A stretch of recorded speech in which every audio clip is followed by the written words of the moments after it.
नमस्कार साथियों, royal study with Ajay Shastri के यूट्यूब चैनल पर आपका हार्दिक स्वागत है। आज हम ईबीएस में रीट स्पेशल लेके आए हैं, जिसका एक मैराथन नाम हमने दिया है और पूरा वीडियो आपका रीट पे डिपेंड है। तो टॉपिक वाइज हम सभी पॉइंटों को लेने का प्रयास करेंगे और जो महत्वपूर्ण तथ्य हैं उन पर ज़्यादा चर्चा करेंगे। आप हमारे वीडियो को अंत तक अवश्य देखें, आपके लिए बहुत कुछ इसमें होने वाला है परीक्षा के लिहाज से। तो आइए देखते हैं। सबसे पहला टॉपिक आपका ईवीएस में परिवार है। तो परिवार में क्या है कि मनुष्य एक सामाजिक प्राणी है। तो हम परिवार की परिभाषा आपको बताते हैं क्या होती है। परिवार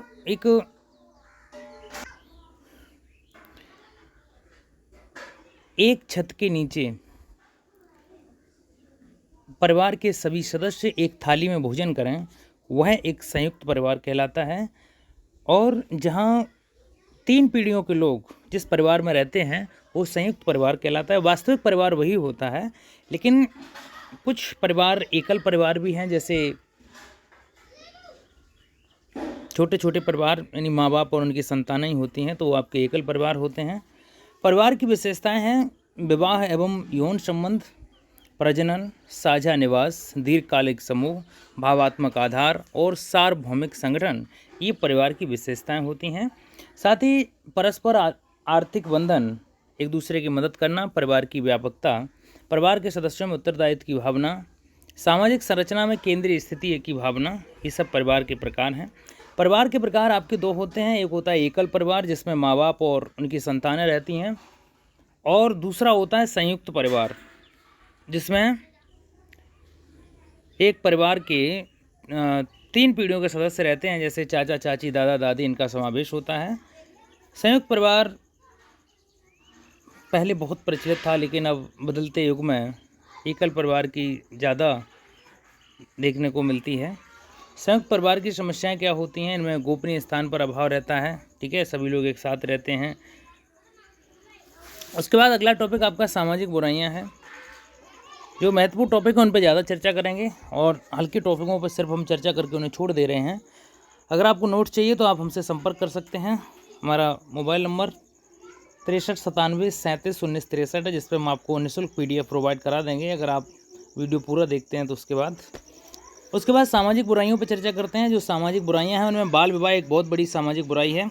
तो यहाँ से प्रश्न आने वाले कौन से आपको पता होना चाहिए।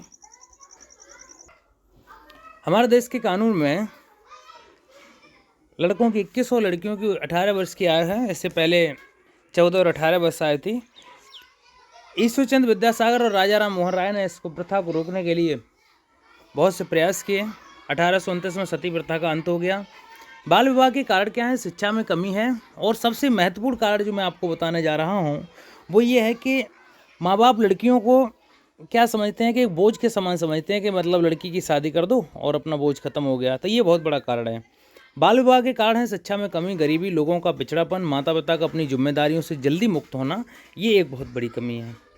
इसके दुष्परिणाम क्या होते हैं कि कम उम्र में शादी कर दी जाएगी तो बच्चे, जो बेटियां होती वो कुपोषण के शिकार हो जाती, बीमारियों का शिकार हो जाती, मानसिक विकास पूरी तरह से नहीं हो पाता है। खेलने कूदने की उम्र में शादी जब हो जाती है तो शारीरिक विकास पूरा विकसित नहीं हो पाता है। शिक्षा नहीं मिल पाती है, बच्चे बीच में ही छोड़ देते हैं, शादी की वजह से पूर्ण शिक्षा भी नहीं मिल पाती है।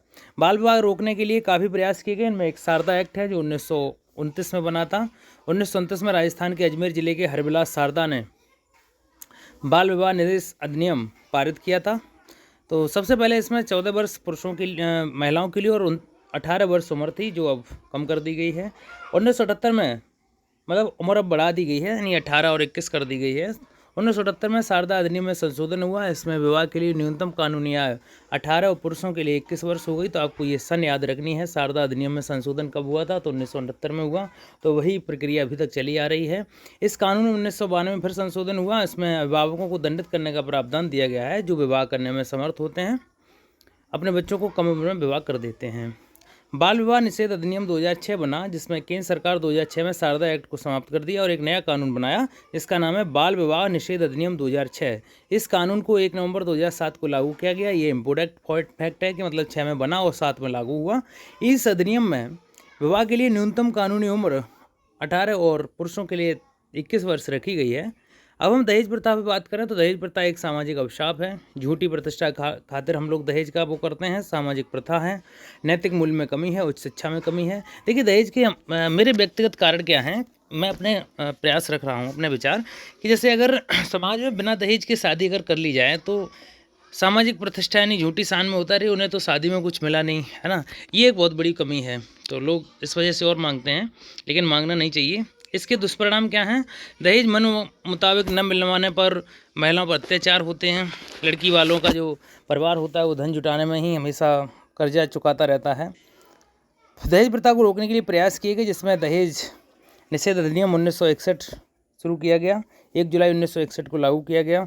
1984 में इसमें संशोधन हुआ। 1986 में दोबारा संशोधन हुआ। इस तरीके से कई बार संशोधन हुआ और 5 वर्ष का कारावार और 15,000 रुपये की रकम आर्थिक दंड के रूप में सुनाई गई। Indian panel code IPC 304B के अनुसार लड़की की मृत्यु 7 वर्ष के अंदर असमान परिस्थितियों में हुई है, उसमें पति या उसके परिवार वालों को प्रमाण पत्र देने के लिए उत्तरदायी ठहराया जाएगा। लड़की की मृत्यु दहेज हत्या नहीं है। यदि वे दहेज हत्या के दोषी पाए जाते हैं तो अधिनियम में उन्हें 7 वर्ष से लेकर आजीवन कारावास का प्रावधान है। IPC की धारा 498A भी पत्नी को उसके पति या ससुराल वालों की ओर से दहेज हित प्रताड़ित करने व दोषियों को 3 वर्ष की सजा का प्रावधान देता है।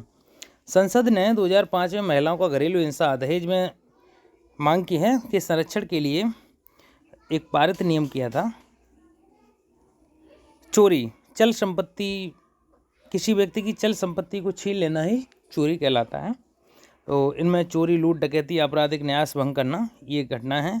तो भारतीय दंड संहिता 1860 की धारा 378 से लेकर धारा 462 तक संपत्ति के विरुद्ध अपराध के संबंध में है।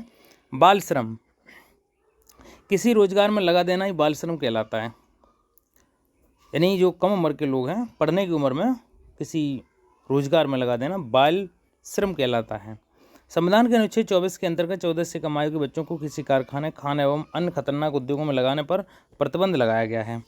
बाल श्रम के कारण, बाल श्रम के कारण हैं गरीबी, शिक्षा में कमी, सस्ते श्रम की उपलब्धता, परिवार में ज़्यादा बच्चे होना, कानून की दोषपूर्ण नीतियाँ, कानून का सही से पालन न होना। बाल श्रम के दुष्परिणाम क्या क्या हो सकते हैं? शारीरिक, भावात्मक तथा मानसिक शोषण होता है, शिक्षा से दूरी हो जाती है, स्वास्थ्य संबंधी समस्याएं रहती हैं, समाज विरोधी गतिविधियां में भी बालक लिप्त हो जाता है। बाल श्रम को रोकने के लिए कई प्रयास किए गए, जिसमें कारखाना अधिनियम 1948 लागू किया गया। ये इम्पोर्टेंट फैक्ट है परीक्षा के लिए, जिसमें 15 वर्ष से कम उम्र के लोगों को कानून अपराध माना जाता है। बाल श्रम निषेध अधिनियम 1986 जो 1979 में बाल अधिकार मजदूरी को ख़त्म करने के लिए गुरु पद्म स्वामी समिति द्वारा बनाया गया था, इसे 1986 नाम दिया गया है। राष्ट्रीय बाल नीति 2013 26 अप्रैल 2013 को राष्ट्रीय बाल नीति घोषित की गई। इसमें 18 वर्ष से कम आयु के बच्चों को बालक माना जाता है। बाल अधिकारों के संरक्षण हेतु राष्ट्रीय आयोग NCPCR द्वारा इसकी स्थापना संसद के अधिनियम बाल अधिकार संरक्षण आयोग 2005 के तहत मार्च 2007 में की गई। भारत में 14 वर्ष से कम आयु के बच्चों का सभी प्रकार के व्यवसायिक कार्यों में लगाने पर प्रतिबंध है, जबकि 14 से 18 वर्ष के किशोरों पर केवल खतरनाक व्यवसायों में कार्यों पर प्रतिबंध लगाने का प्रावधान किया गया है। बाल श्रम के उन्मूलन हेतु सुझाव देने व उचित कार्रवाई करने पर 26 सितंबर 1994 को राष्ट्रीय बाल श्रम उन्मूलन प्राधिकरण की स्थापना की गई थी। 10 अक्टूबर 2006 को बाल श्रम प्रतिबंधित कर दिया गया। विश्व भर में श्रम निषेध दिवस 12 जून को मनाया जाता है। अब नशाखोरी, कुछ दवाएं होती हैं जो नशीली होती हैं, जिनमें एम्फोटेमाइन और अवसादक, वे दवाएं जो मस्तिष्क की क्रियाशीलता को कम कर देती हैं, डाउनर्म बोलते हैं इसे, जैसे मैंड्रैक्स, वैलियम और विलियम्स होती हैं। मादक पदार्थों के दुष्परिणाम, इनसे क्या होता है कि पारिवारिक कलह, हिंसा और अशांति रहती है। मादक पदार्थों के सेवन करने वाले व्यक्तियों में आत्महत्या की प्रवृत्ति अधिक रहती है। इससे तंत्रिका तंत्र को प्रभावित होती है। चोरी डकैती की घटनाएं और स्मगलिंग जैसी बीमारियों में बालक फंस जाता है। नशाखोरी को रोकने के लिए कई कदम उठाए गए। परामर्श केंद्र खोले गए, व्यसन केंद्र खोले गए, उत्तर सेवा केंद्र खोले गए। नार्कोटिक्स कंट्रोल ब्यूरो NCB 17 मार्च 1986 को नई दिल्ली में इसकी स्थापना की गई। और नशीली पदार्थों पर नियंत्रण हेतु भारत में 3 अधिनियमों में प्रावधान किए गए हैं। ड्रग्स एंड कॉस्मेटिक्स एक्ट 1984, ठीक है, NDPS एक्ट 14 नवंबर 1985, और इस तरीके से 3 एक्ट यहाँ पर बनाए गए। अंतर्राष्ट्रीय नार्कोटिक्स नियंत्रण बोर्ड इसकी स्थापना 1961 के single conversation on narcotic drugs द्वारा एक स्वतंत्र अर्ध न्यायिक संस्था के रूप में 1968 में किया गया। धूम्रपान में क्या होता है कि सिगरेट, बीड़ी, सिगार तथा तंबाकू में हानिकारक निकोटिन पदार्थ होता है जो दिल की बीमारी और फेफड़े के कैंसर के लिए बहुत ज़्यादा उपयोगी है। मतलब इससे होता है, सेवन करोगे तो आपको ये सारी चीज़ें मुफ्त में मिल जाएंगी। जहरीले पदार्थ निकोटीन, टार, कार्बन मोनोऑक्साइड, आर्सेनिक, बेंजोपाइन आदि होती हैं। मांसपेशियों कमजोरी, धूम्रपान में मांसपेशियां कमज़ोर हो जाती हैं। याद रखने की क्षमता कमज़ोर हो जाती है, आय में कमी हो जाती है, 10 वर्ष आयु कम कर देता है, नैतिक पतन होता है, संस्कार भूल जाता है बालक। सिगरेट कानून अधिनियम 1975 बना, जिससे सिगरेट पीना स्वास्थ्य के लिए हानिकारक माना गया और सभी जो उत्पाद हैं उन पे और फिल्मों में भी इनका वो किया गया कि मतलब इस पर एक लोगो दिखाया जाए। दिसंबर 1991 भारत सरकार ने सिनेमेटोग्राफ अधिनियम 1952 में संशोधन कर फिल्मों में तंबाकू के सेवन या दर्शाने प्रोत्साहित करने के दृश्यों को हटाने पर प्रतिबंध कर दिया गया। उसके बाद दोबारा से ये प्रक्रिया शुरू की गई और तंबाकू के हिस्से, एक बहुत बड़े हिस्से पर इसका वो लगाया गया कि मतलब इसका ऐड दिखाना आपको। 31 मई को विश्व तंबाकू निषेध दिवस मनाया जाता है। 2005 में वर्ल्ड नो तंबाकू डे के अवसर पर भारत सरकार ने फिल्म एवं टीवी सीरियल में तंबाकू के उपयोग के किसी भी रूप के दृश्यों पर पूर्ण प्रतिबंध लगा दिया है। मादक पदार्थों की लत को छुड़ाने के लिए प्रयोग में ली जाने वाली दवाइयाँ मीथेडीन तथा पैडीथीन हैं। अब हम वस्त्रों की बात करते हैं। टॉपिक वाइज टॉपिक पूरा वीडियो आपको देखना है, बहुत इंपॉर्टेंट टॉपिक है। आप हमारे वीडियो को देखते हैं तो आपके कम से कम 15 से 20 क्वेश्चन इसी टॉपिक से आने वाले हैं। वर्षा ऋतु में पहने जाने वाले वस्त्र होते हैं जिसमें नाइलॉन कृत्रिम पॉलीमर का सामूहिक नाम है। यह एक रेशमी थर्मोप्लास्टिक सामग्री होती है जिसमें रेशों, परतों और अन्य का आकार से ढाला जाता है। कुछ राज्यों के वस्त्र देखते हैं, जैसे जम्मू कश्मीर में फिरन पहना जाता है, ये पुरुषों महिलाओं के द्वारा पहना जाता है। तिरंगा महिलाओं द्वारा, बुर्का जम्मू कश्मीर में महिलाओं द्वारा पहना जाता है। पठानी सूट जम्मू कश्मीर में पुरुषों के द्वारा पहना जाता है। कसाबा एक टोपी है जो जम्मू कश्मीर में पुरुषों द्वारा पहनी जाती है। लद्दाख में गोचा भेड़ की खाल से बना होता है। कुंटोक लद्दाख की महिलाओं का वस्त्र है। हिमाचल प्रदेश के वस्त्रों में हम देखते हैं तो लोनचारी हिमाचल प्रदेश के महिलाओं का वस्त्र है। सुथान एक प्रकार का पुरुषों का पैजामा है। किरा हिमाचल प्रदेश के महिलाओं का वस्त्र है। रिगियो ये हिमाचल प्रदेश के पुरुषों का वस्त्र है। राहिंदे ये महिलाओं का वस्त्र है। तेपांग हिमाचल प्रदेश के पुरुष पहनते हैं। गद्यांग ये पुरुषों का वस्त्र है। रिगियो ये पुरुषों का वस्त्र है। होजुक हिमाचल प्रदेश की महिलाओं का वस्त्र है। अब केरल में देखते हैं। केरल में ज़्यादातर सफ़ेद रंग के वस्त्र पहने जाते हैं। मोन्थू चेरियाथू ये केरल राज्य के पुरुषों का वस्त्र है। मुंगथूम चेरीथामुथ ये केरल राज्य की महिलाओं का वस्त्र है। मिजोरम में पोनाचेई जापी खुलुम वस्त्र पहने जाते हैं। नागालैंड में किल्ट लिंगगैसू, असम में मितु मुंडा रिनसासो वस्त्र पहने जाते हैं। झारखंड में भागवान पाची परहान पहने जाते हैं। अरुणाचल प्रदेश में मुकाएक्स पहने जाते हैं। त्रिपुरा में रिकटट गमछा और रिगनाई पहने जाते हैं।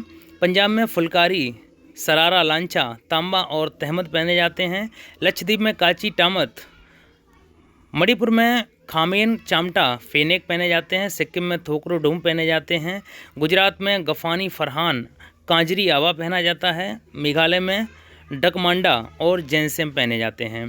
भारत में पहने जाने वाले कुछ अन्य वस्त्र भी हैं जिसमें नबाबारी 9 गज की एक साड़ी जो महाराष्ट्र के गोवा में महिलाएं पहनती हैं। धोतरा कर्नाटक में पुरुषों द्वारा पहने जाने वाला धोती नुमा परिधान है। पानो भाजी गोवा की महिलाएं पहनती हैं। लंगा बोनी दक्षिण भारत की दुल्हन के द्वारा पहने जाने वाला एक प्रकार का वस्त्र है। तिमयान बर्फीले इलाके के पुरुषों द्वारा पहने जाने वाला एक वस्त्र है। वस्त्रों के रखरखाव की अगर बात करें तो वस्त्रों की धुलाई करना, वस्त्रों की प्रेस करना, वस्त्रों की सुरक्षा करना। अब हथकरघा और हैंडलूम उद्योग की बात करते हैं। हमारे देश में कुल वस्त्र का 30% इसी भाग से उत्पादन होता है। देश के प्रमुख पावरलूम समूह क्षेत्र एरोड, सैलम, मदुरई, इंचल करंजी, सोलापुर, भिवंडी, मालेगांव, बुरहानपुर, भीलवाड़ा, किशनगढ़, लुधियाना और पानीपत में है। हथकरघा पावरलूम उद्योग का सबसे बड़ा मुख्य जो प्रमुख है वो है वस्त्र साड़ी, सिल्क साड़ियाँ, कोटा। हथकरघा और वाटरलूम क्षेत्र के किसान के लिए विकास के लिए उठाए गए कदम जो हैं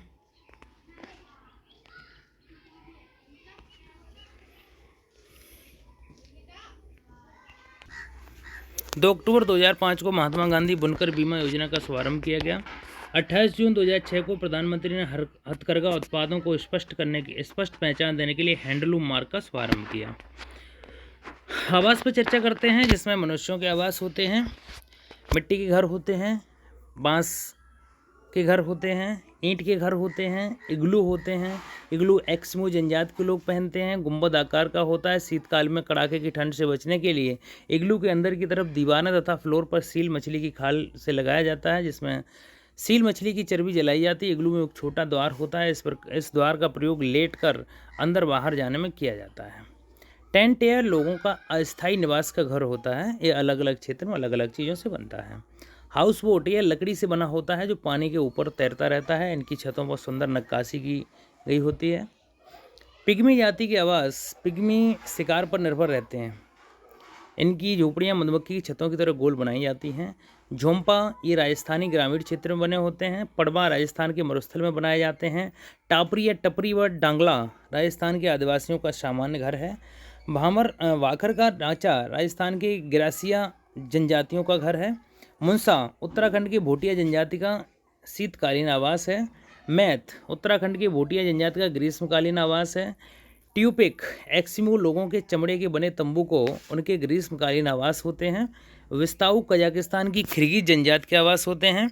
युत ये चमड़े के बने तंबू होते हैं, ये ग्रीष्मकाल के होते हैं। कू ये भील जनजाति द्वारा आयताकार बनाए जाते हैं। बंगाल और उराक व कातूम उराक संथाल जनजाति के आवास हैं। तिपी रॉकी पर्वत के पूर्वी भागों में रेड इंडियन लोगों द्वारा बनाए जाते हैं, ये शंक्वाकार होते हैं। अर्श भारत में नीलगिरी की पहाड़ियों में निवास बनाए जाते हैं, जिसमें आदिम जाति के लोग रहते हैं। खायबांस अरब व सहारा के बुद्धू जनजाति के लोग तंबू में रहते हैं। जीव जंतुओं के आवास की चर्चा करें तो बनी आवास होते हैं, जो वन में रहने वाले होते हैं। घास भूमियाँ जिसमें लंबी मोटी घास आदि मात्रा में उगती है।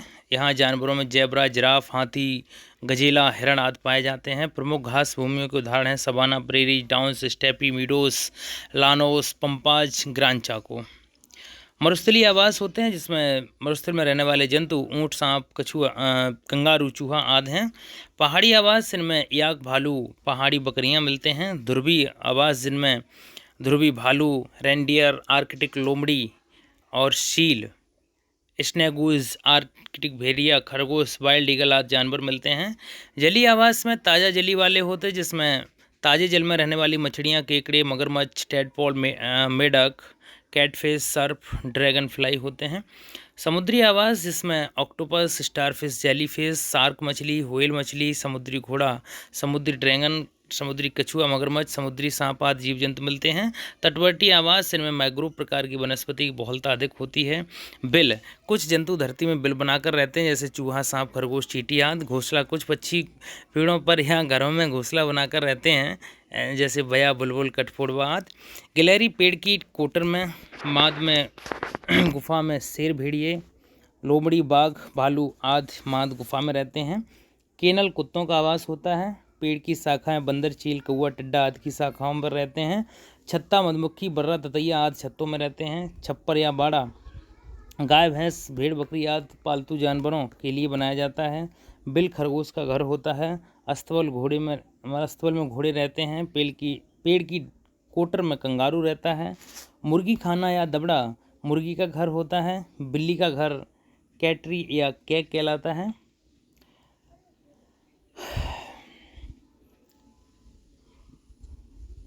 अपने परिवेश के व्यवसाय जैसे कपड़े सिलना, ये दर्जी का काम होता है।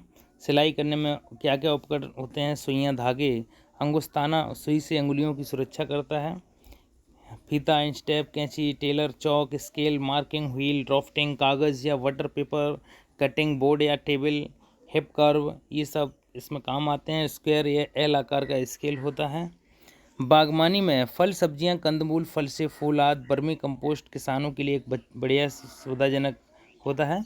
तो बागवानी संबंधी क्रियाएं जो होती हैं वे भूमि का चयन, कैसी भूमि है, भूमि का समतलीकरण करना, एक तार यानी पत्थर कंकर जो भी होता है वो अनुपयुक्त चीज़ों को अलग करके समतल कराना, क्यारियां तैयार करना, ठीक है, मैट बांधना जिससे बोलते हैं, खाद डालना। क्यारियां तैयार करने के बाद उसमें मिट्टी, बालू, रेत, पेड़ पौधे, गोबर का खाद निश्चित अनुपात में मिलाया जाता है। पौधों का रोपण करना क्यारी बना के किया जाता है। निराई गुड़ाई खरपतवार को खुरपी से हटाया जाता है। फसलों को संभावित रोगों से बचाया जाता है। इसमें कीटनाशक DDT powder, gammexane powder, Paris green powder, BSC powder आदि मुख्य होता है। लाबड़ी या कटाई, इस प्रकार में दरांती का प्रयोग किया जाता है। बागवानी के लिए ये बातें ध्यान रखनी चाहिए। अच्छी किस्म के बीज व पौधों का चयन करना चाहिए। पौधे का रोपण करते समय पौधे की जड़ वाले भाग पर लपेट कर लगाई गई घास को अलग कर देना चाहिए। इसमें 9 इंच की कलम रखनी चाहिए। प्रमुख पेड़ पौधों में संबंधी रोग, चावल में गंधी बग रोग लगता है, कपास में बाल बिबील लगता है, चना में झुलसा रोग लगता है, सरसों में पेंडेट बग, मोहड़ा, आराम मक्खी लगता है। फफूंदी जन रोग जिसमें गेहूं, जौ, किट रोग, मूल्या, कड़ुआ रोग लगता है, कंडुआ बोलते हैं जिसे गेहूं में। मूंगफली में टिक्का रोग लगता है, बाजरा में हरित बाली रोग लगता है, कंडुआ रोग लगता है, आलू में अंगमारी रोग लगता है, गन्ना में लाल सडर रोग, ज्वार में तुलासिता रोग, बैक्टीरिया जनित रोग जो होते हैं इनमें, चावल में अंगमारी रोग, पत्ती चकता बोलते हैं जिसे, गेहूं में डुंटू रोग लगता है, नींबू में कैंकर रोग लगता है, खर्रा रोग बोलते हैं, कपास में ब्लैक आर्म रोग लगता है। मिट्टी तैयार करना या जुताई करना, ठीक है, ये बीजों की बुआई करना, खाद उर्वरक, पपड़ी तोड़ना, खरपतवार में सुरक्षा कटाई करना, कटी फसल को सुखाना, थ्रेसिंग या गहराई करना, फसल का भंडारण करना। हरित क्रांति की शुरुआत जो हुई थी वो योजना अवकाश के दौरान हुई थी 1966-67 में, जिसमें श्री MS स्वामीनाथन जो भारत में कहे जाते हैं, हरित क्रांति के जनक नॉर्मन ई बोरलॉग थे। तो भारत में हरित क्रांति का प्रारंभ 1966-67 योजना अवकाश के दौरान हुआ था, जिसमें चावल और गेहूं के उत्पादन में वृद्धि हुई थी। पीली क्रांति आपकी तिलहन से संबंधित है। भूरी क्रांति खाद्य प्रसंस्करण फूड प्रोसेसिंग से संबंधित है। इंद्रधनुषी क्रांति केंद्र सरकार द्वारा घोषित राष्ट्रीय कृषि नीति 2000 द्वारा कृषि व संबंधित क्षेत्रों के विकास हेतु अपनाए गए उपायों को इंद्रधनुषी क्रांति कहा गया है। श्वेत क्रांति दुग्ध उत्पादन से संबंधित 1970 के दशक में आरंभ किए गए समन्वित प्रयास को ऑपरेशन फ्लड नाम दिया गया। नीली क्रांति आपकी मछली उत्पादन से संबंधित है। रजत क्रांति अंडा कपास उत्पादन से संबंधित है। मधुमक्खी पालन को एपीकल्चर, मत्स्य पालन को फिशिकल्चर और बागवानी उद्यान कृषि उद्यानिकी को हॉर्टिकल्चर कहा जाता है। फ्लोरिकल्चर फूलों की खेती कहलाती है। फ्रूटिकल्चर फलों की खेती होती है। सेरीकल्चर रेशम कीट पालन और रेशम उत्पादन होता है। बर्मीकल्चर केंचुओं का पालन कहलाता है। मोरिकल्चर मलबरी की कृषि होती है। सेल्वीकल्चर वनों का विकास व प्रबंधन कहलाता है। विटीकल्चर अंगूरों की खेती होती है। ओलरीकल्चर सब्जियों की खेती होती है। मोनोकल्चर एक बार में एक ही फसल की कृषि मोनोकल्चर कहलाती है। मैरिनीकल्चर समुद्र में समुद्री जीवों का भोजन हेतु कृषि करना। हाइड्रोकल्चर पानी में कृषि या बिना मिट्टी के कृषि कार्य करना। एक्वाकल्चर जलीय पौधों व जलीय पौधों की मिट्टी तैयार करना। लघु एवं कुटीर उद्योग भारत का मोक्ष उसके कुटीर उद्योग धंधों में निहित है। तो कुटीर उद्योग लघु उद्योग छोटे उद्योग होते हैं, और जैसे घर में इस्तेमाल किया जाने वाला कूलर बनाना, एल्युमिनियम से बने हुए सामग्री बनाना, हॉस्पिटल में उपयोग की जाने वाली स्ट्रेचर बनाना, करंट मापने वाला मीटर, वोल्ट मीटर, गाड़ी में लगाने वाली हेडलाइट, कपड़े चमड़े का बैग, कांटेदार तार, ठीक है। ये कुटीर उद्योग में क्या क्या आता है, जिसमें मुर्गी पालन, लकड़ी के फर्नीचर बनाना, अन्य वस्तुएं बनाना, टोकरी बनाना, मिट्टी के बर्तन बनाना, रस्सी बनाना, ये आपका कुटीर उद्योग में आता है। राजस्थान में लघु एवं कुटीर उद्योग का महत्व है। रोजगार में वृद्धि लघु एवं कुटीर उद्योग श्रम प्रसाधन से हो सकता है। लघु एवं कुटीर उद्योग की समस्याएं कच्चे माल की समस्या, तकनीकी समस्या, वित्तीय की समस्या, सूचना और परामर्श का अभाव, विपणन में होने वाली समस्या, बिजली की समस्या। कुटीर उद्योगों को दो भागों में विभाजित किया जा सकता है, ग्रामीण कुटीर उद्योग तथा शहरी कुटीर उद्योग। तो ग्रामीण कुटीर उद्योग में मुर्गी पालन, जिसमें गाय भैंस पालना, सुअर भेड़ बकरी पालना, टोकरियाँ बनाना, रेशम की कीड़े पालना, रस्सी बनाना, मधुमक्खियाँ पालना, मछली पालन आदि। शहरी कुटीर उद्योग में जिसमें मुख्य रूप से कपड़ों पर कढ़ाई करना, लकड़ी के फर्नीचर बनाना, साबुन बनाना, हथकरघा एवं कपड़े बुनना आदि को सम्मिलित किया गया है। सूक्ष्म लघु एवं मध्यम उद्योग विकास अधिनियम देश में 2 अक्टूबर 2006 से लागू किया गया था। SMME की परिभाषा क्या है, तो SMME के बारे में जानते हैं। ये योजना 12 मई 2020 को लागू की गई थी। इस योजना के प्रथम चरण में विनिर्माण और सेवा क्षेत्र के बीच का भेद समाप्त कर MSME की स्थापना की गई। उद्यम, निवेश और टर्नओवर। तो सूक्ष्म लघु उद्योग में निवेश करना जो होता है, विनिर्माण और सेवा क्षेत्र के लिए संशोधित एसएमएमई का वर्गीकरण किया गया है। इसमें सूक्ष्म उद्यम में 1 करोड़ रुपए तक पर 5 करोड़ तक का टर्नओवर होता है। लघु उद्योग 1 करोड़ से 10 करोड़ तक का कहा जाता है, जिसका टर्नओवर जो होता है वो 5 करोड़ से 50 करोड़ तक का हो सकता है। मध्यम उद्योग जो होता है 10 करोड़ से लेकर 50 करोड़ का निवेश करने के बाद 50 करोड़ से 250 करोड़ का टर्नओवर होगा। उसके बाद लघु एवं कुटीर उद्योगों के प्रयास कुछ किए गए हैं, जिसमें खाद्य एवं ग्राम उद्योग आयोग KBIC ये 1956 में संवर्धन किया गया था। हस्त और डिजाइन विकास प्रशिक्षण केंद्र नागौर राजस्थान में है। केंद्रीय मधुमक्खी अनुसंधान प्रशिक्षण संस्थान CBRTI पुणे में है। डॉक्टर अंबेडकर ग्रामीण तकनीकी एवं प्रबंधन संस्थान AIRTM नासिक महाराष्ट्र में है। खादी उद्योग की बात करें तो 1925 में अखिल भारतीय चरखा संघ की स्थापना की गई थी। राजस्थान में 1926 में ग्राम अमरसर जयपुर में चरखा संघ का खादी कार्य प्रारंभ किया गया था। राज्य में मुख्यतः सूती एवं ऊनी खादी का उत्पादन होता है। सिल्की खादी भी पश्चिमी राजस्थान में उत्पादित होती है। खादी एवं ग्राम उद्योग बोर्ड की स्थापना 1955 में की गई थी। राजस्थान में प्रमुख उद्योग हैं, जिसमें सूती वस्त्र उद्योग है। यह देश का सबसे बड़ा कृषि आयात उद्योग है। 1918 में ये खोला गया था। राजस्थान का सबसे प्राचीन सुसंगठित उद्योग सूती वस्त्र उद्योग है। दी कृष्णा मिल्स लिमिटेड की स्थापना 1889 सेठ दामोदर दास राठी व श्याम कृष्ण जी वर्मा के व्यवहार में की गई थी। राजस्थान में सबसे बड़ी सूती वस्त्र मिल उम्मेद मिल्स पाली में है। राजस्थान का मैनचेस्टर भीलवाड़ा को कहा जाता है। सरकारी क्षेत्र की मिलें गुलाबपुर भीलवाड़ा हैं। श्री गंगानगर सहकारी कताई मिल लिमिटेड हनुमानगढ़ में है। गंगापुर सहकारी कताई मिल लिमिटेड गंगापुर भीलवाड़ा में है। चीनी उद्योग देश का दूसरा सबसे बड़ा कृषि आधारित उद्योग है। भारत में सबसे गन्ने की पैदावार उत्तर प्रदेश में होती है। दूसरे स्थान पर महाराष्ट्र में गन्ने की पैदावार होती है। सबसे ज़्यादा चीनी का उत्पादन महाराष्ट्र में किया जाता है और सबसे ज़्यादा चीनी मिलें महाराष्ट्र में हैं। चीनी के उत्पादन में दूसरे स्थान पर उत्तर प्रदेश चीनी के उत्पादन में दूसरे स्थान पर है। भारत विश्व में ब्राज़ील के बाद दूसरा सबसे बड़ा चीनी उत्पादक देश है। राजस्थान में चीनी का उत्पादन कम मात्रा में होता है। चीनी मिल चित्तौड़गढ़ जिले के भोपाल सागर नामक नगर में मेवाड़ शुगर मिल के नाम से 1932 में निजी क्षेत्र में खोली गई थी। 1938 में गंगानगर चीनी मिल्स की स्थापना हुई। इसमें 1946 में प्रारंभ हुआ कार्यक्रम। अब सीमेंट उद्योग की बात करें तो सीमेंट कच्चे माल के रूप में चूना पत्थर को प्रयोग में लाया जाता है। 1904 में समुद्री सीपियों से सीमेंट बनाने का प्रयास मद्रास चेन्नई में किया गया था। सर्वप्रथम क्लीन निक्सन कंपनी द्वारा 1915 में लाखेरी बूंदी में सीमेंट संयंत्र स्थापित किया गया। दक्षिण एशिया का सबसे बड़ा सीमेंट कारखाना जयपुर उद्योग लिमिटेड सवाई माधोपुर में स्थापित किया गया। राज्य के प्रमुख सीमेंट केंद्र हैं, जिसमें बिड़ा सीमेंट वर्क्स चित्तौड़गढ़ है। उदयपुर सीमेंट वर्क्स उदयपुर है। जेके सीमेंट वर्क्स निम्बाहेड़ा है। जेके वाइट सीमेंट गोटन है। श्री सीमेंट लिमिटेड बाहर प्रमुख है। सफ़ेद सीमेंट का प्रमुख उद्योग गोटन नागौर में है। कांच उद्योग हरियाणा के बाद देश में दूसरा स्थान है। कांच बनाने में सीसा सोडियम सल्फेट बालू सिल्की मिट्टी सिल्का कच्चे माल के रूप में प्रयुक्त होते हैं। धौलपुर जिले में कांच उद्योग सबसे अधिक फैला हुआ है। नमक उत्पादन की दृष्टि से राजस्थान भारत में चौथा स्थान है। राजस्थान में भारत का लगभग 12% नमक तैयार होता है। झीलों से नमक उत्पादन करने में राजस्थान का देश में प्रथम स्थान है। देश का लगभग 8.7% नमक उत्पन्न करती है। उपभोक्ता संरक्षण 15 मार्च 1963 को संयुक्त राष्ट्र अमेरिका में उपभोक्ता संरक्षण अधिनियम लागू किया गया था।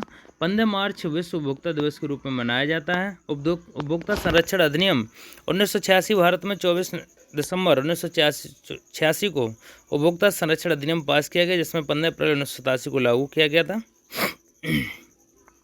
उपभोक्ता संरक्षण अधिनियम 2019 लोकसभा द्वारा ये 30 जुलाई 2019 को राज्यसभा में 6 अगस्त 2019 को पारित किया गया। भारत में उपभोक्ता संरक्षण अधिनियम 1986 में उपभोक्ता को दिए गए अधिकार हैं: सुरक्षा का अधिकार, विभिन्न वस्तुओं तक पहुंच चयन का अधिकार, सूचना पाने का अधिकार, सुनवाई का अधिकार, क्षतिपूर्ति का अधिकार, उपभोक्ता शिक्षा का अधिकार। सहकारी समितियां 10 से अधिक व्यक्तियों की एक स्वायत्त संस्था होती है।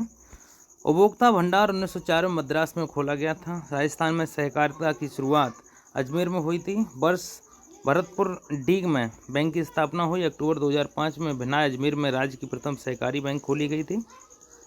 दीर्घकालीन सहकारी समितियां, अल्पकालीन सहकारी समितियां, उपभोक्ता सहकारी समितियां, आवास सहकारी समितियां, महिला सहकारी समितियाँ। अब सार्वजनिक स्थलों की बात करते हैं तो इसमें विद्यालय।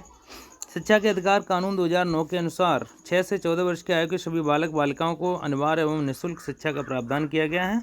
भारतीय संसद द्वारा 1 दिसंबर 2002 को 14 वर्ष तक के बच्चों हेतु निःशुल्क व अनिवार्य शिक्षा के अधिकार को मूल अधिकार बनाने एवं बच्चों को शिक्षा के अवसर मुहैया कराने के माता पिता अभिभावक का मूल कर्तव्य बनाने हेतु 86वां संशोधन अधिनियम 2002 पारित किया गया था, जो 1 अप्रैल 2010 से प्रभावी हुआ है।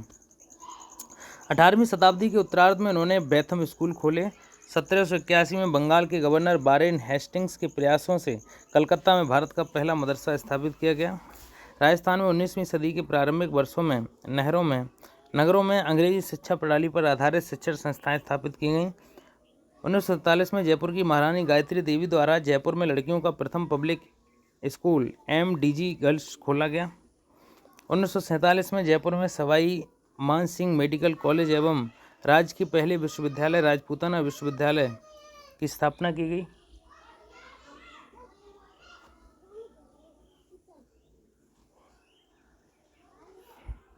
विद्यालय से संबंधित महत्वपूर्ण आयोग: राधाकृष्णन आयोग, मुदालियर आयोग जो माध्यमिक शिक्षा आयोग से संबंधित है, कोठारी आयोग, यशपाल समिति, राष्ट्रीय शिक्षा नीति, डाइट बनी। चिकित्सालय उप स्वास्थ्य केंद्र ग्राम स्तर पर होता है। प्राथमिक स्वास्थ्य केंद्र PHC कस्बा स्तर पर होता है। सामुदायिक स्वास्थ्य केंद्र CHC तहसील स्तर पर होता है। राजकीय चिकित्सालय खंड स्तर पर होता है। राजकीय रेफरल चिकित्सालय जिला स्तर पर होता है। डाकघर पोस्ट ऑफिस 1766 में लॉर्ड क्लाइव द्वारा प्रथम डाक व्यवस्था की शुरुआत की गई। भारतीय डाक विभाग ने 9 से 14 सितंबर के 20 विश्व डाक सप्ताह मनाया। 1974 को स्थापित किया गया। वारेन हेस्टिंग्स ने प्रथम डाकघर कोलकाता में। भारत में सन 1852 में प्रथम बार चिट्ठी पर डाक टिकट लगाने की शुरुआत हुई। महारानी विक्टोरिया के चित्र वाला डाक टिकट 1 अक्टूबर 1954 को जारी किया गया। विश्व डाक दिवस 9 अक्टूबर को मनाया जाता है। राष्ट्रीय डाक दिवस 10 अक्टूबर को मनाया जाता है। सर्वप्रथम रेल 16 अप्रैल 1853 में चली थी, बोरीबंदर से ठाणे के बीच। इस रेल का नाम ब्लैक ब्यूटी था। विद्युत रेल 3 फरवरी 1925 को मुंबई BT से कुर्ला के बीच चलाई गई थी। रेलवे बोर्ड की स्थापना 1905 में लॉर्ड कर्जन के समय की गई थी। भारतीय रेल का मूल मंत्र सुरक्षा, संरक्षा एवं संयम पालन है। डेक्कन क्वीन बिजली चालित प्रथम ट्रेन थी। भारतीय रेलवे 1890 में पारित हुआ था। रेलवे का राष्ट्रीयकरण 1950 में हुआ। पहली मेट्रो रेल 24 अक्टूबर 1984 को कोलकाता में दमदम से टॉलीगंज के बीच चली गई थी। दूसरी मेट्रो सेवा दिल्ली में 24 दिसंबर 2002 को सादरा से 30 हजारी के बीच चली थी। IRCT की full form Indian railway catering and tourism corporation है। देश में सबसे लंबी दूरी तय करने वाली विवेक एक्सप्रेस है, जो डिब्रूगढ़ से कन्याकुमारी तक जाती है, जो 4246 किलोमीटर की रास्ता तय करती है। प्रथम रेल बजट को जॉन मथाई ने पेश किया था। विद्युत एवं जल अपव्यय: पृथ्वी का 71% भाग जल से ढका है, लेकिन पीने योग्य पानी केवल 2.7% ही है। जल की बढ़ती मांग के उत्तरदायी कारण हैं सिंचाई का विस्तार, जिसमें सिंचाई ज़्यादा होती है, औद्योगिक प्रयोग में भी होती है, बढ़ती जनसंख्या उपभोग में लाती है, विद्युत का अपव्यय होता है, अनावश्यक उपभोग नहीं करना चाहिए, सौर ऊर्जा का इस्तेमाल करना चाहिए। अब ऊर्जा पे बात करें तो ऊर्जा का सबसे प्रमुख स्रोत सूर्य होता है। तो प्रकाश संश्लेषण की क्रिया में इसमें उत्पादक होता है, यानी जो पौधे खाना बनाते हैं वो उत्पादक होते हैं। तो शाकाहारी पौधों को खाते हैं वो उपभोक्ता कहलाते हैं। मांसाहारी शाकाहारियों को भोजन बनाते हैं। इस प्रकार से ऊर्जा का स्थानांतरण एक प्राणी से दूसरी प्राणी तक होता है। तो ऊर्जा के कुछ स्रोत होते हैं जो परंपरागत स्रोत होते हैं। ऊर्जा के परंपरागत स्रोत जिसमें जीवाश्मी ईंधन में कई वर्ष लग जाते हैं, इसका नवीकरण नहीं होता है, ये परंपरागत स्रोत होते हैं। तो जीवाश्म ईंधन, कोयला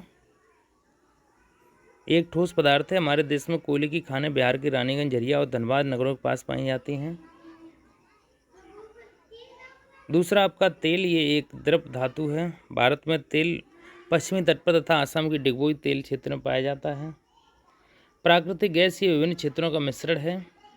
ऊर्जा के गैर परंपरागत स्रोत जिसमें सौर ऊर्जा, वायु ऊर्जा, जल विद्युत ऊर्जा, ज्वारीय ऊर्जा, भूतापी ऊर्जा प्रमुख हैं।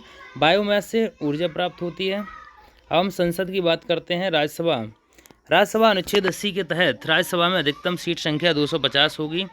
238 सदस्य चुने जाएंगे, इनका केंद्रीय शासित प्रदेशों से और राज्यों से प्रतिनिधित्व होगा। राष्ट्रपति राज्यसभा में 12 सदस्यों को मनोनीत कर सकता है। जो 12 सदस्य साहित्य, कला, विज्ञान, संस्कृत, प्रशासन, असाधारण उपलब्धि के लिए चुने जा सकते हैं। वर्तमान में 245 सदस्य हैं, जिसमें 233 निर्वाचित हैं तथा 12 मनोनीत सदस्य हैं। इनका कार्यकाल 6 वर्ष होता है। राज्यसभा सीटें संविधान की 4थी अनुसूची में दी गई हैं। उपराष्ट्रपति राज्यसभा का पदेन सभापति होता है। राजस्थान की राज्यसभा सदस्यों की संख्या 10 है। राज्यसभा का सदस्य बनने हेतु योग्यता भारत का नागरिक हो, उसकी आयु 30 वर्ष से कम न हो, सरकार में किसी लाभ के पद पर न हो। लोकसभा अनुच्छेद 81 के मतानुसार लोकसभा में अधिकतम 552 सदस्य हो सकते हैं, जिसमें राज्यों के मतदाताओं द्वारा निर्वाचित 530 सदस्य होंगे। केंद्र सरकार क्षेत्रों के मतदाताओं द्वारा निर्वाचित 20 सदस्य और राष्ट्रपति द्वारा मनोनीत एंग्लो इंडियन समुदाय के 2 सदस्य होंगे। राजस्थान के लोकसभा सदस्यों की संख्या 25 है। लोकसभा का कार्यकाल 5 वर्ष होता है।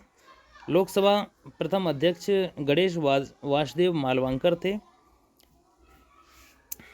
लोकसभा के सदस्यों को शपथ दिलाता है प्रोटेम स्पीकर होता है। संसद के दोनों सदनों के संयुक्त अधिवेशन की अध्यक्षता लोकसभा अध्यक्ष करता है, लेकिन बुलाता राष्ट्रपति है। लोकसभा सदस्य की योग्यताएं 25 वर्ष उम्र होनी चाहिए, भारत का नागरिक हो, मतदाता सूची में नाम हो, लाभ के पद पर ना हो। अनुच्छेद 246 के अनुसार केंद्र और राज्य की बीच शक्तियों का विभाजन संघ सूची, जिसमें 97 विषय थे, परंतु वर्तमान में 100 विषय हैं, जैसे भारत की रक्षा, विदेश कार्य, वायु मार्ग, करेंसी, सिक्का, रेल, बैंक, टेलीफोन, डाक, ये तार सभी संघ सूची के विषय हैं। राज्य सूची के विषय 61 विषय हैं, जिसमें से राज्य पुलिस, जिला अस्पताल, सफाई, पशु सिंचाई, कृषि, सड़क, वन, रेलवे, पुलिस, वन आदि हैं। ये राज्य सूची के विषय हैं। संवर्ती सूची के विषय 52 हैं, जिसमें से आपको शिक्षा, दीवानी, फौजदारी, मुकदमे, श्रम कल्याण, कारखाने, समाचार पत्र, वन, आर्थिक सामाजिक नियोजन, प्रदूषण नियंत्रण, परिवार नियोजन, वांट माप आदि है। विधानसभा राज्य की विधानसभा में न्यूनतम 60 और अधिकतम 5 संख्या हो सकती है। हाईलाइट क्वेश्चन है। सिक्किम में ये अपवाद है, 32 हैं, जो राज्यों में सबसे कम है। उत्तर प्रदेश में सर्वाधिक 403 सदस्य संख्या है। केंद्र शासित प्रदेशों में पांडिचेरी की विधानसभा में 3 सदस्य हैं, जो सबसे कम है। राजस्थान विधानसभा में 200 सदस्य हैं। विधानसभा की कार्रवाई का संचालन विधानसभा अध्यक्ष करता है। विधानसभा के सदस्य की योग्यता जो सांसद की योग्यता होती है सेम वही होती है। राजस्थान विधानसभा में चर्चा करें तो राजा मानसिंह द्वितीय द्वारा सितंबर 1945 में द्विसदनी विधानसभा का गठन किया गया था। इसका एक सदन धारा सभा तथा दूसरा प्रतिनिधि सभा था। स्वतंत्रता संग्राम के बाद 26 जनवरी 1950 को देश का संविधान लागू होने पर राज्य की 160 सदस्यीय प्रथम विधानसभा के लिए आम चुनाव 4 से 24 जनवरी 1952 तक हुई, जिसका गठन 29 फरवरी 1952 को हुआ। इसकी प्रथम बैठक 29 मार्च 1952 को जयपुर के सवाई मानसिंह टाउन हॉल में हुई थी। नरोत्तम लाल जोशी झुंझुनू से निर्वाचित हुए थे, विधानसभा के प्रथम अध्यक्ष थे। श्री लाल सिंह शेखावत को उपाध्यक्ष चुना गया था। विधानसभा सदस्यों की संख्या 200 कर दी गई है। यह संख्या 200 वर्तमान में कायम है। क्षेत्रफल की दृष्टि से जैसलमेर राज्य का सबसे बड़ा विधानसभा निर्वाचन क्षेत्र है एवं जनसंख्या की दृष्टि से झोटवाड़ा जयपुर का सबसे बड़ा विधानसभा क्षेत्र है। राज्य में अब तक 15वीं विधानसभा का गठन हो चुका है। अब पंचायत की बात करते हैं तो अनुच्छेद 40 में यह निर्दिष्ट किया गया है कि राज्य पंचायतों के संगठन के लिए एक कदम उठाया जाएगा, जिसमें राष्ट्रीय विकास परिषद ने 1958 में प्रजातांत्रिक विकेंद्रीकरण पर बलवंत राय मेहता समिति की सिफारिश को स्वीकार किया था।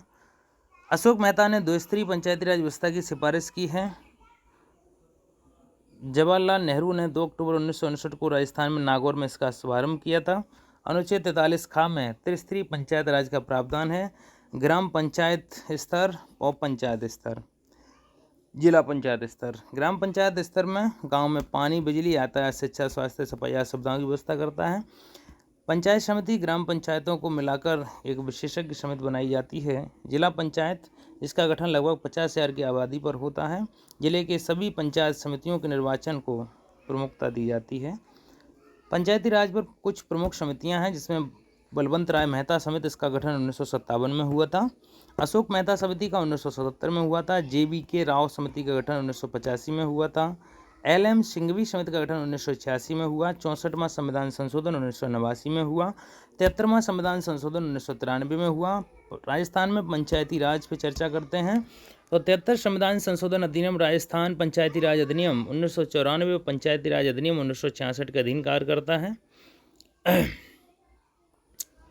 पंचायती राज के उद्देश्य आपको पता ही है। राजस्थान के भौगोलिक उपनाम का हम एक मास्टर वीडियो आपको दे चुके हैं, उसे आप देख लीजिए। यहाँ पे हम चर्चा नहीं करना चाहेंगे।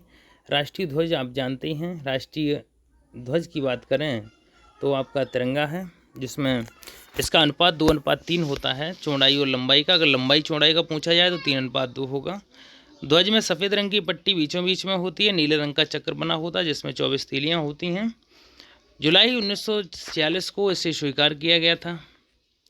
भारत का राष्ट्रीय ध्वज जनगण मन को 24 जनवरी 1950 को राष्ट्रीय गान के रूप में स्वीकार किया गया था। रविंद्रनाथ टैगोर ने ये रचा था। रविंद्रनाथ टैगोर ने भारत के अतिरिक्त दो देशों का और भी लिखा है, जिसमें मतलब भारत के अतिरिक्त भी एक का लिखा है जो बांग्लादेश का है, उमार सोनार बांग्ला। संपूर्ण गीत गान को पढ़ने या गाने में लगभग 52 सेकंड का समय लगता है। राष्ट्रीय गीत वंदे मातरम बंकिम चंद्र चटर्जी द्वारा संस्कृत में लिखा गया है। इसकी रचना आनंद मठ से की गई है, जो 24 जनवरी 1950 को इसे स्वीकार किया गया। सर्वप्रथम राष्ट्रीय गीत वंदे मातरम 1896 में राष्ट्रीय कांग्रेस के सत्र में गाया गया था। भारत का राष्ट्रीय चिन्ह अशोक स्तंभ है, जो सारनाथ से लिया गया है। पीठ से पीठ सटाकर बैठे हुए एक दूसरे से 4 स्तंभ हैं। सत्यमेव जयते मुंडको उपनिषद से लिया गया है। 26 जनवरी 1950 को चिन्ह स्वीकार किया गया। सर्वोच्च नागरिक सम्मान भारत रत्न होता है। 2 जनवरी 1994 को भारत के तत्कालीन राष्ट्रपति श्री राजेंद्र प्रसाद द्वारा ये प्रदान किया गया था। राष्ट्रीय पशु बाघ या रॉयल बंगाल टाइगर को कहा जाता है। पैंथेरा टाइगर्स का नाम है। राष्ट्रीय पक्षी मोर है। पावो क्रिस्टेस कहा जाता है। 26 जनवरी 1963 को घोषित किया गया था। राष्ट्रीय पुष्प कमल है। नीलम्बियन न्यूसीफेरा इसका वैज्ञानिक नाम है। राष्ट्रीय खेल हॉकी है, जिसमें खेल में लगातार 6 स्वर्ण पदक जीते थे, इसलिए इसे राष्ट्रीय हॉकी मतलब गेम घोषित किया गया। राष्ट्रीय वृक्ष आपका बरगद हो गया, इसे फिकस वेंगलेसिस कहा जाता है। राष्ट्रीय लिपि आपकी देवनागरी है, ब्राह्मी लिपि से इसका उद्भव हुआ था। भारत की राष्ट्रीय नदी गंगा है। भारत का राष्ट्रीय विरासत पशु हाथी है। अक्टूबर 2010 में इसे घोषित किया गया था। भारत का राष्ट्रीय जलीय जीव गंगा डॉल्फिन है।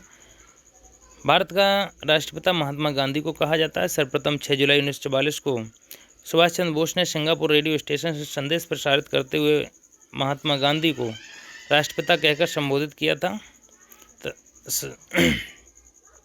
भारत की राजभाषा हालांकि 22 भाषाओं की आधिकारिक भाषा का दर्जा प्राप्त है।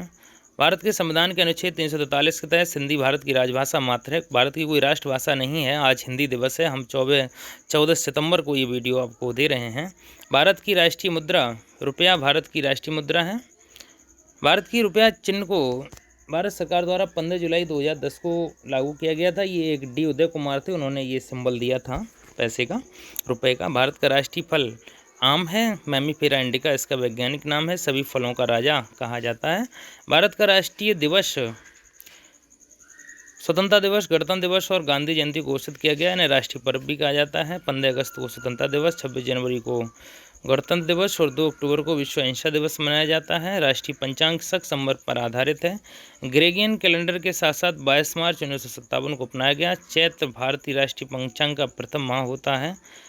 राष्ट्रीय पर्व स्वतंत्रता दिवस, गणतंत्र दिवस और 2 अक्टूबर होते हैं। राजस्थान के मेले पुष्कर मेला, बेड़ेश्वर मेला, ये कहाँ लगते हैं ये हम एक वीडियो दे चुके हैं। पुष्कर मेला राजस्थान में लगता है, यानी अजमेर में लगता है। बेड़ेश्वर मेला जो है आदिवासियों का कुंभ कहा जाता है, डूंगरपुर में लगता है। फुलडो मेला भीलवाड़ा के शाहपुरा में लगता है। तीज मेला श्रावणी तीज जयपुर में लगता है। कोटा का दशहरा मेला जो है कुल्लू दशहरा के नाम से जाना जाता है और कोटा में लगता है। लक्खी मेला ये अखंड ज्योति जलती रहती है यहाँ पे, ये भरतरी की मनौती के लिए किया जाता है, अलवर में है। रामदेवरा रामसा पीर के नाम से पूजा जाता है जैसलमेर में। ख्वाजा का उर्स अजमेर में है। रज्जब माह की 1 से 6 तारीख को लगता है। कैला देवी करौली में है। और सीताबाड़ी मेला ये सहरिया जनजाति का कुंभ कहा जाता है, ज्येष्ठ अमावस्या को लगता है। कपिल मुनि का मेला बीकानेर में लगता है। करड़ी माता का मंदिर बीकानेर में है। गंगा जी का मेला हनुमानगढ़ में है। भाद्रपद कृष्ण नवमी को मेला लगता है। जाम्बू जी का मेला जाम्बू जी स्मृति में बीकानेर में लगता है। डिग्गी कल्याण जी का मेला टोंक में लगता है। केसरिया नाथ का उदयपुर में लगता है। साहवा का मेला चुरू में लगता है। गणेश मेला सवाई माधोपुर में लगता है। मचमुंड का मेला धौलपुर में लगता है। बाण गंगा का मेला जयपुर में लगता है। जीड़ माता का मेला चौहान वंश की कुलदेवी के रूप में पूजा जाता है। बाबूजी का मेला कोलू फलौदी जोधपुर में लगता है। प्रतिवर्ष चैत्र अमावस्या को मेला लगता है। घोटिया अम्बा का मेला बांसवाड़ा जिले में लगता है, बुढ़वा गांव में। राजस्थान की वेशभूषा वस्त्रों की बात करें तो अंगरखी जो ग्रामीण जनता पहनती है, और जोधपुरी कोट, टोपी, जामा, घूंगी, कमरबंद, पटका, ठीक है, पायजामा, बिसरगंज महिलाओं के वस्त्र हैं। ठीक है, अब महिलाओं के वस्त्रों की बात करें तो घाघरा, कुर्ती, कांचली, ओढ़नी, लुंगड़ी, साड़ी। साड़ियों के नाम हैं ओढ़ची, चुंदड़ी, चोल, तिलका मुसलमान स्त्रियां पहनती हैं। आदिवासियों कुछ विशेष वस्त्र हैं जिसमें अंगोछा, ढेपड़ा, पंछा।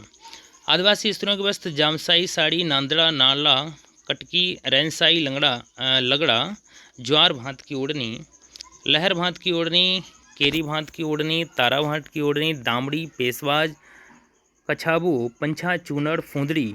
राजस्थान के आभूषण, इसमें सिर पे क्या क्या पहना जाता है? कलंची, सिरपैंच, सहरा, मुकुट, कान में मुर्की, ओंगछिया, झेला, लूंग, गले में कंठा, चैनी फूल, हाथ में कड़ा, मूरत, ठाला, तांती और माठी। स्त्रियों के आभूषण की कोई संख्या यहाँ पे हम आपको स्पष्ट नहीं दे पाएंगे, बहुत जारी संख्या है, तो इसको हम बताते चलते हैं कि सिर के आभूषण में शीश फूल प्रमुख होता है, ललाट में बिंदी टीका होता है, नाक के आभूषण में चूनी, चौंप, नथ, लटकन। आप स्क्रीनशॉट लेके सारी चीज़ें देख सकते हैं वीडियो को। कान में झमेला, झुमका, झीला, बाली, टोंटी होती है। दांत में चूंप और रखन होती है। गले में कंठी, कंठसरी होती है। बाजू में अड़त, कड़ा होता है। कलाई में कंगन, कंगड़ पहने जाते हैं। अंगुलियों में अंगूठी और अरसी पहनी जाती है। अंगूठा में अनुत्थलो, कमर में करतली, पैर में आंवला, करला, पैर की उंगली में बिछिया पहने जाते हैं। राजस्थान के खान पान जो है क्या क्या खाया जाता है उन पर नज़र डालते हैं। तो उनमें भुजिया, सांगरी, दाल बाटी, पंचकूट, गट्टे की सब्जी, चूरमा, झांझरिया, लपसी, बालूशाही, गोंदी, पिटोर की सब्जी, दाल की पूरी, मावा, मालपुआ, बीकानेर रसगुल्ला, घेवर और हल्दी का साग। राजस्थान के प्रमुख पर्यटन स्थल हैं। जयपुर है, राजधानी पिंक सिटी के नाम से जाना जाता है। हवा Mahal, Jal Mahal, Amber fort, Nahar fort, Jaigarh fort, city palace, Jantar Mantar और Ramgarh palace. Jaisalmer golden city के नाम से जाना जाता है। जैसलमेर का किला, जैन मंदिर, राष्ट्रीय उद्यान, गदीसर, गढ़ीबाग। उदयपुर झीलों का शहर कहा जाता है। तो उदयपुर में क्या क्या है? सज्जनगढ़ किला है, फतेह सागर झील है, विंटेज कार म्यूजियम है, इगलिंगजी मंदिर है, दूध तलाई म्यूजियम गार्डन है, जैसामंद झील है। माउंट आबू राजस्थान का एक पहाड़ी इलाका है। माउंट आबू पर दिलवाड़ा मंदिर है, गुरु शिखर है, नक्की झील है, माउंट आबू वन्यजीव अभ्यारण्य है, टॉक रोक शामिल है। जोधपुर गेटवे टू थार के नाम से जाना जाता है। ब्लू सिटी भी कहते हैं, सन सिटी भी कहते हैं। मेहरगढ़ का किला जोधपुर में है। ओम बन्ना मंदिर, मंडोर गार्डन, बालसमंद झील, चामुंडा माता मंदिर और महामंदिर है। अजमेर मोइनुद्दीन चिश्ती की दरगाह शरीफ के लिए मशहूर है। रणथंबोर यह राष्ट्रीय उद्यान के लिए प्रसिद्ध है। बीकानेर ऊँटों का देश कहा जाता है। भरतपुर पक्षियों का स्वर्ग केवड़ादेव राष्ट्रीय उद्यान के लिए मशहूर है। 370 प्रजातियां हैं। बर्ड सेंचुरी के नाम से जाना जाता है। चित्तौड़गढ़ किले के लिए प्रसिद्ध है। रानी पद्मिनी का महल है यहाँ पे। राजस्थान की प्रमुख विभूतियाँ जिसमें पृथ्वीराज चौहान अजमेर के राजा थे। महाराणा उदय सिंह मेवाड़ के सिसोदिया शासक थे। महाराणा राज सिंह मेवाड़ के शासक थे। फ्रड़का महाराजा गंगा सिंह बीकानेर के राजा थे। महाराणा हम्बी रणथंबोर के शासक थे। अजीत सिंह इन्हें औरंगजेब ने मारवाड़ का उत्तराधिकारी माना था। महाराणा प्रताप राजस्थान के इतिहास में सर्वाधिक गौरवपूर्ण स्थान प्राप्त करने वाले प्रतापी शासक हुए हैं। इन्होंने हल्दी घाटी का युद्ध लड़ा था 1576 में। महाराणा सांगा कुंभा का पौत्र था। महाराणा कुंभा या महाराणा कुंभकाल 1433 से 1468 तक मेवाड़ का राजा रहा। अमृता देवी खेजड़ी गांव की निवासी थी। 363 लोगों ने अपनी जान दी थी इनके नेतृत्व में। महाराजा सूरजमल भरतपुर के राजा थे। डींग के जल महल का निर्माण इन्होंने कराया था। लोहागढ़ दुर्ग का भी निर्माण कराया। राजस्थान के प्रमुख देवता रामदेव जी, जिसे रामदेव रामसा पीर रामदेव जी कहा जाता है। 13 ताली नृत्य किया जाता है। जाम्भोजी शांतिप्रिय चिंतक, मानव धर्म के पोषक कहे जाते हैं। बिश्नोई समाज के ये होते हैं। आचार्य बिच्छू जैन परंपरा के एकमात्र संत थे। इनका जन्म मारवाड़ में हुआ था। बापूजी 1229 में चैत्र अमावस्या के कोलूमंड फलौदी जोधपुर में हुआ था। ये देवता हैं। बापूजी के अनुयायी शादी में 3.5 फेरे लेते हैं। गोगा जी, इनका जन्म संवत 1003 में चुरू जिले के ददरेवा में हुआ था। जेवर सिंह चौहान इनके पिता व बाछल इनकी माता थी। गोरखनाथ इनके गुरु थे। इन्हें जाहर वीर के नाम से जाना जाता है। राजस्थान के हनुमानगढ़ जिले के गोंगा बेड़ी में भादों कृष्ण पक्ष की नवमी को गोंगा जी देवता का मेला लगता है। गोंगा जी को सांपों के देवता गोंगा पीर, जाहर वीर, गौरक्षक देवता, जिंदा पीर कहा जाता है। इनका मंदिर खिजड़ी वृक्ष के नीचे है, जिसे मेड़ी कहते हैं। मेड़ी की बनावट मत्स्यदुमा होती है, जिसकी ध्वजा सफ़ेद रंग की होती है। सर्प इसका प्रतीक होता है। गोंगा जी की घोड़ी नीली थी, जिसे गोंगा बाप्पा कहते हैं। गोंगा जी के मौसेरे भाई अर्जन सर्जन थे, जिन्होंने गाय इकट्ठी कर मोहम्मद गजनबी को दे दी, जिन्हें छुड़ाते हुए गोंगा जी ने अपने 47 पुत्र व 60 भतीजों के साथ शहीद हो गए।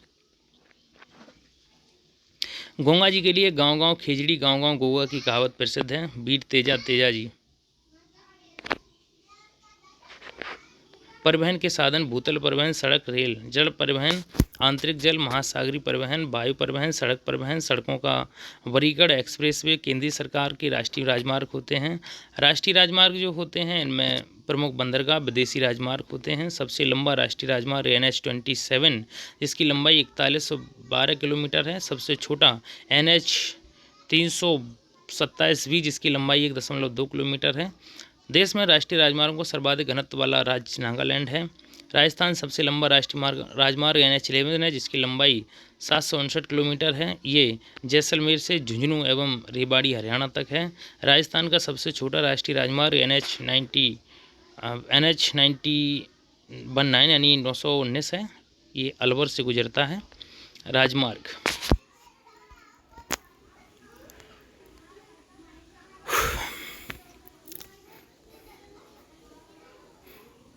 आंतरिक जल परिवहन, सागरीय जल परिवहन, वायु परिवहन, ये सब हम एक वीडियो में दे चुके हैं। आप हमारे प्लेलिस्ट में जाइए और वहाँ पे सर्च मार के पढ़ लीजिए।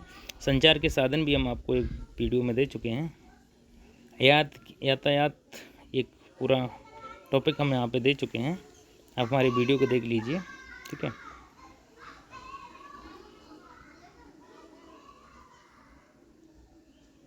अब हम परिसंचरण रक्त की बात करते हैं।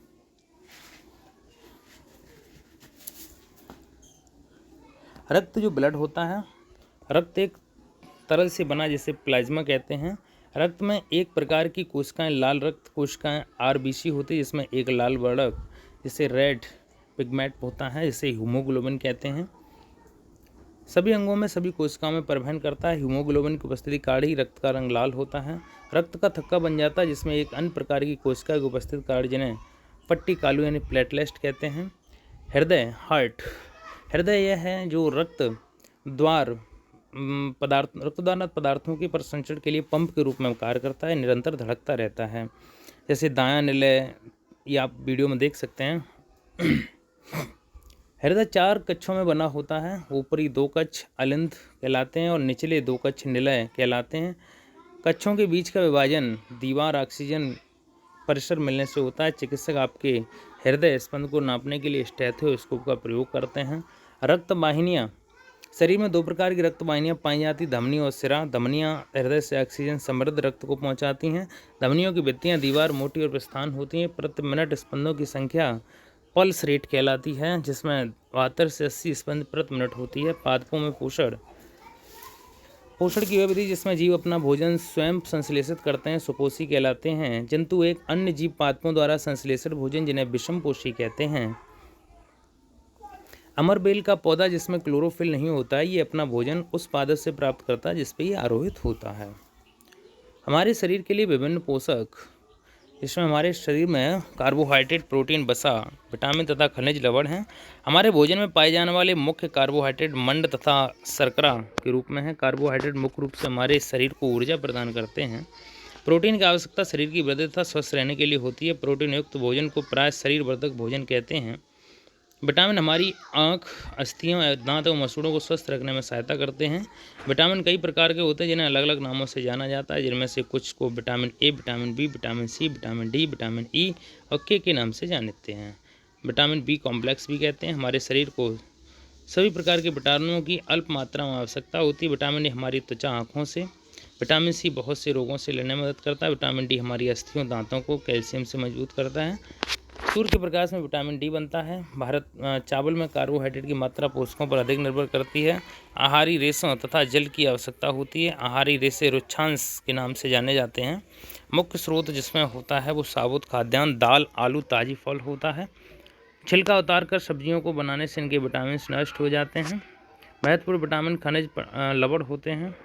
प्रकाश संश्लेषण की क्रिया में पत्तियां पादप की खाद्य फैक्ट्रियां होती हैं।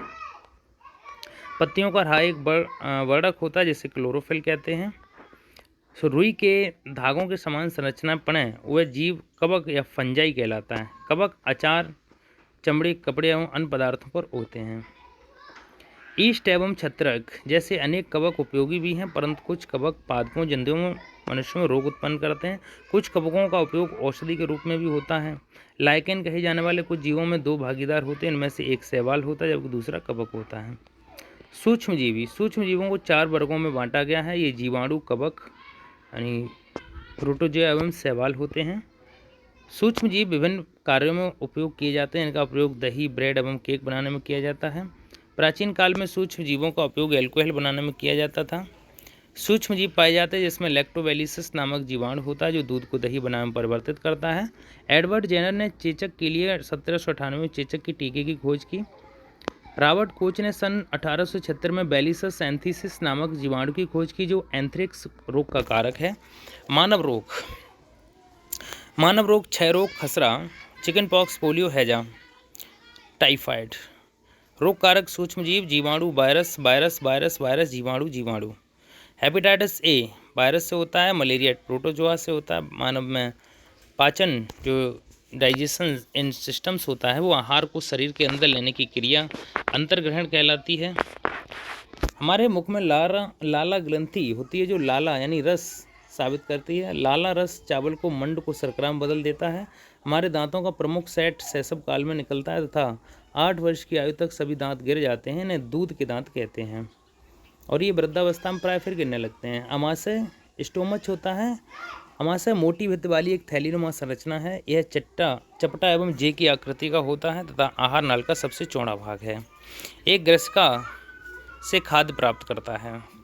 घास खाने वाले जंतुओं में पाचन, गाय, भैंस तथा घास खाने वाले शाकाहारी अन्य जंतुओं को देखा है तो वे इस समय भी लगातार जुगाली करते रहते हैं। जब वे खा रहे हैं वास्तव में पहले घास को जल्दी जल्दी निकलकर अमाशय के भाग में भंडारित कर लेते हैं। मानव शरीर एवं उनकी गतियाँ, यहाँ पर 2 हिस्से एक दूसरे से जुड़े हों, उदाहरण के लिए कोहनी, कंधा अथवा गर्दन, इन दोनों को संधि कहते हैं। दुराग संधि, हिंज संधि, अचल संधि। संतुलित आहार की चर्चा करते हैं हम। कोई भी पोषक तत्व न आवश्यकता से अधिक हो न ही कम। हमारे आहार में पर्याप्त मात्रा में रुक्षांश तथा जल ही होना चाहिए। इस प्रकार के आहार को संतुलित आहार कहते हैं। अभावजन्य रोग, विशेष पोषक, ग्रसिक, दांतों के प्रकार, कृंतक, रदनक, अग्रचबड़क और चबड़क 4 प्रकार के दांत होते हैं। आंत्रशोथ रोग होता है। संक्रामक बीमारियां होती हैं जिसमें उल्टी, डायरिया, पाचन तंत्र की गड़बड़ी, बुखार, सिरदर्द, पेट व खूनी दस्त, पेट में ऐंठन और जलन महसूस होती है। उपचार, नमक व चीनी का पानी बार बार पीने शरीर में पानी की कमी को रोका जा सकता है। साथ ही एंटीबायोटिक दवा भी दी जा सकती है। अमीवायोसिस परजीवी संक्रमण है। ऐसे मक्खियाँ होती हैं और इसमें ऐंठन, पेट में दर्द, पतला मल होता है। लक्षण, आंत में अल्सर निर्माण, पेट में दर्द व बुकाई, तेज दस्त व मल में सिलेमा अर्थात आंव, पेट दर्द, चक्कर आना, वजन, रोकथाम व उपचार, उचित स्वच्छता बनाए रखना, हीमोग्लोबिन लौ युक्त। हीमोग्लोबिन के स्तर को बनाए रखने के लिए बनाने चीज़ें, हरी पत्तेदार सब्जियां, ओट्स, कद्दू के बीज, दालें, तरबूज, ब्रोकली, मशरूम, ड्राई फ्रूट आदि। चुकंदर को शरीर में खून बढ़ाने के लिए काफ़ी अच्छा माना जाता है। विटामिन से युक्त आहार लेना चाहिए जिसमें नींबू, टमाटर, आंवला, खट्टे फल आदि। Math, haemoglobins. देखिए आज का वीडियो हम यहीं पर रोक रहे हैं, ठीक है। आगे आपका जो पार्ट 2 होगा मैराथन का, जिसमें बहुत सारी चीज़ें हम आपको देने वाले हैं। आप पूरे वीडियो को अंत तक देखिए, ठीक है। राजस्थान की पूरी कहानी हम इसमें देने वाले हैं। तो पार्ट 2 होगा ये मैराथन का। 3 पार्ट में हम आपको पूरा सिस्टम ख़त्म कर देंगे। आप मेरे वीडियो को देखने के साथ ही दूसरों तक शेयर भी कीजिए। बहुत मेहनत से तैयार कर पाते हैं ऐसे क्वेश्चंस। आपका स्नेह प्यार ही हमें वीडियोस बनाने के लिए प्रेरित करता है। हम आपको अगले वीडियो में खेती वगैरह सारी चीज़ें दिखाने वाले हैं। बहुत इंपॉर्टेंट वीडियो होने वाला है अगला।